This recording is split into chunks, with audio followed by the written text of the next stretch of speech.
Hey yo, it's Guido coming at you with the Tactics Talk guys. Welcome back. Hey, thanks for tuning in. Thanks for the support of the channel. We have trades badly today from Clan DHO and his Skoda T25 Tier 6 check tank.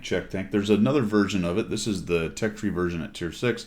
There's a German version at Tier 5 that's a premium, that's a single shot, but this is the Tier 6 autoloader that's on the check line. Little medium tank. Now you will notice we are on proc, and you will notice that there are no scouts.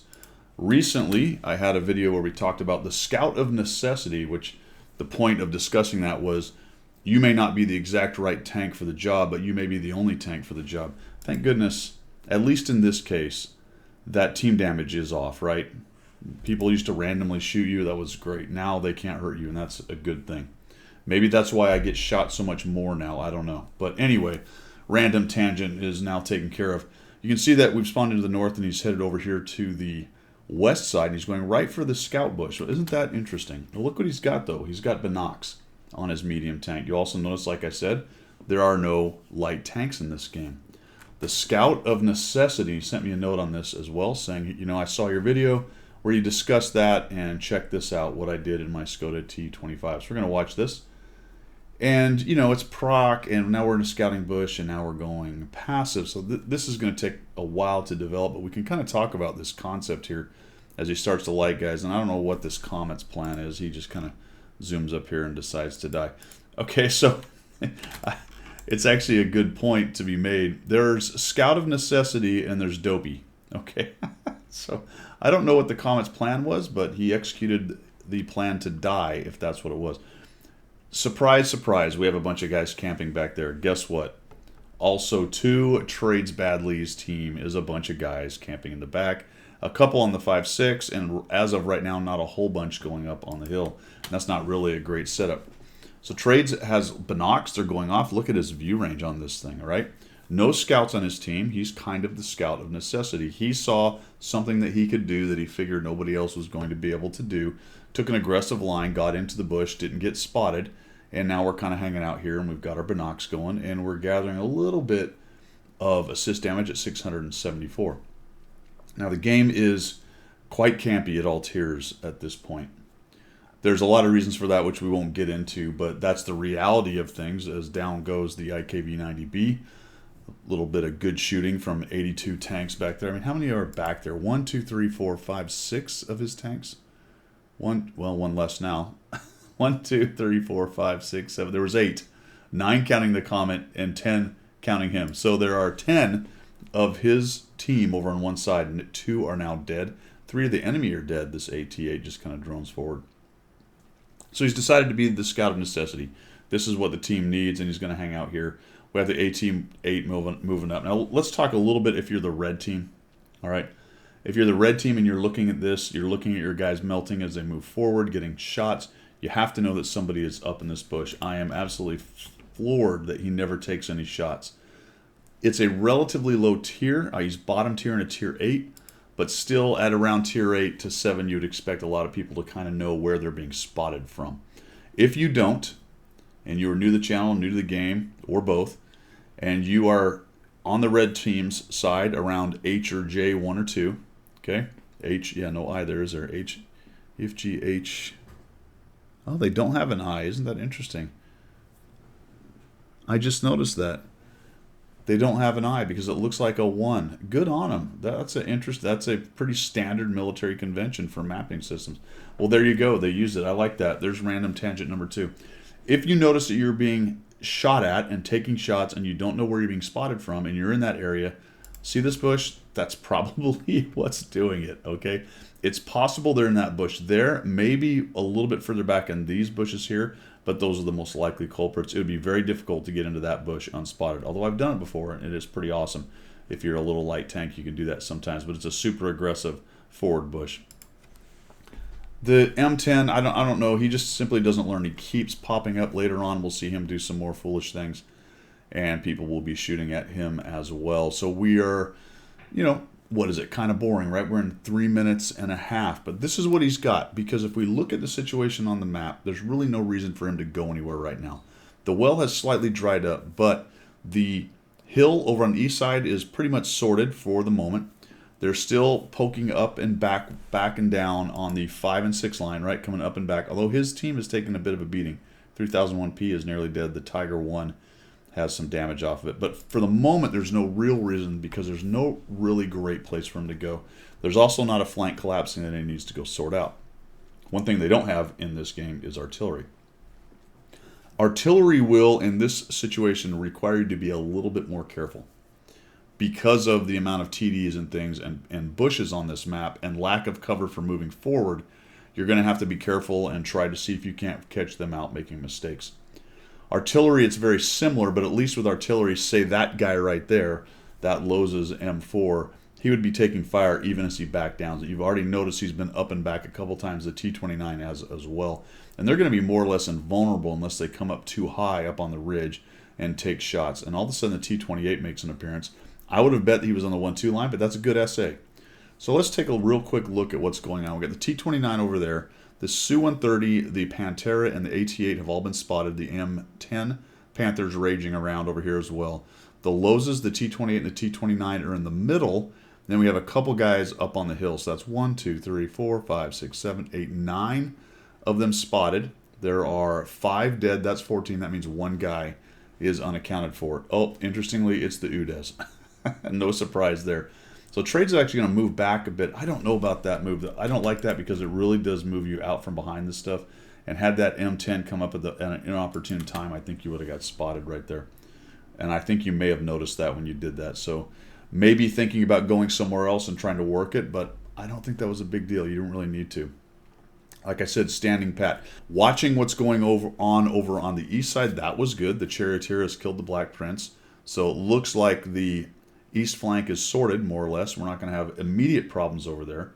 And these are the kinds of things you need to do while you're watching this game to make sure that you're not needed elsewhere, right? You're the mobile medium, so you may need to get out of this spot, but for the moment, I think you're sorted and no problem. It looks like my map's cut off a little bit. I'm going to have to fix that for the next video. I apologize. There's some guys cut off, I think, on the mini-map.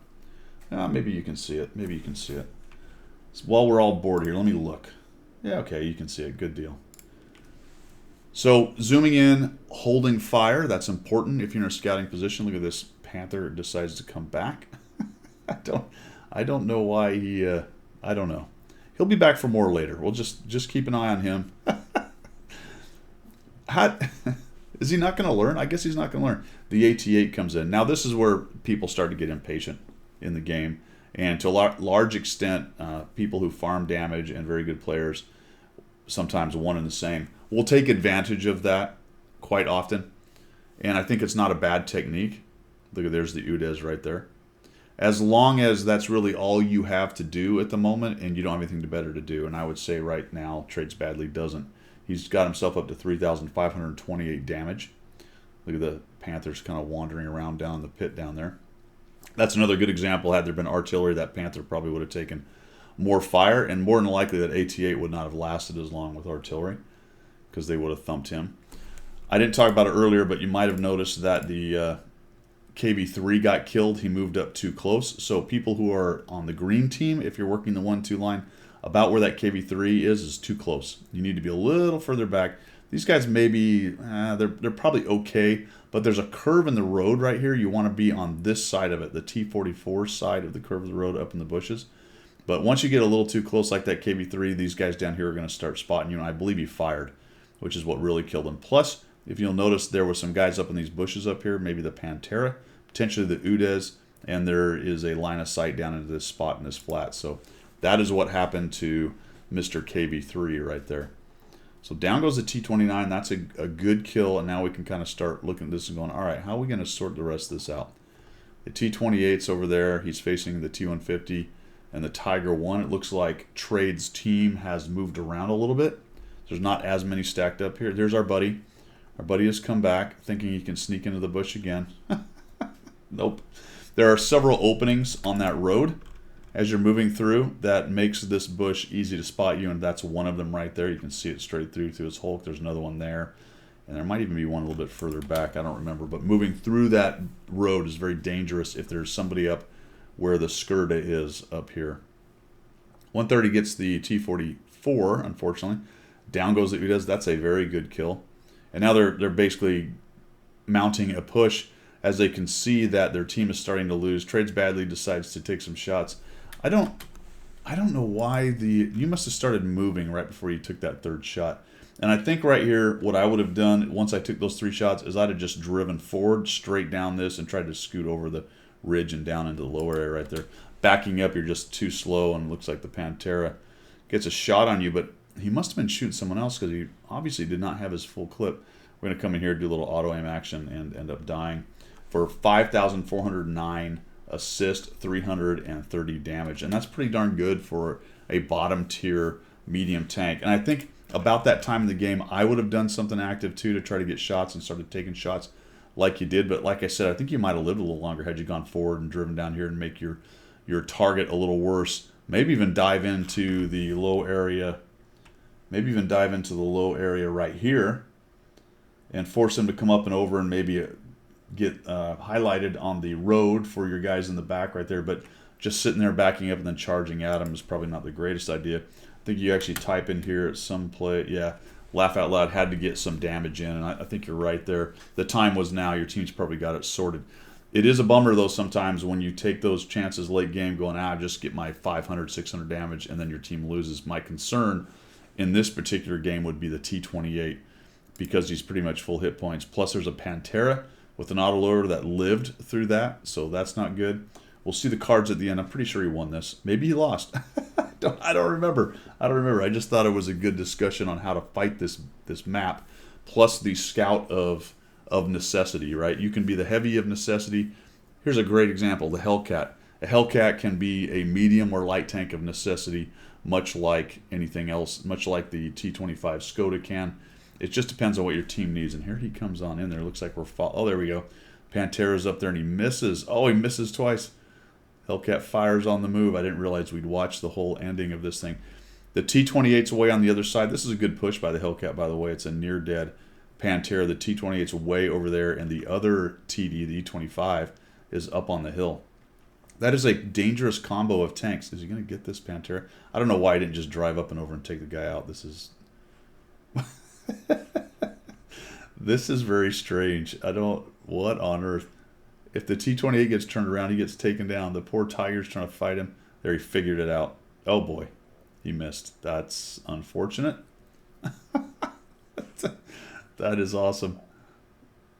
The Pantera. Oh, somebody took a shot at him. Look at the T-28 is getting beaten.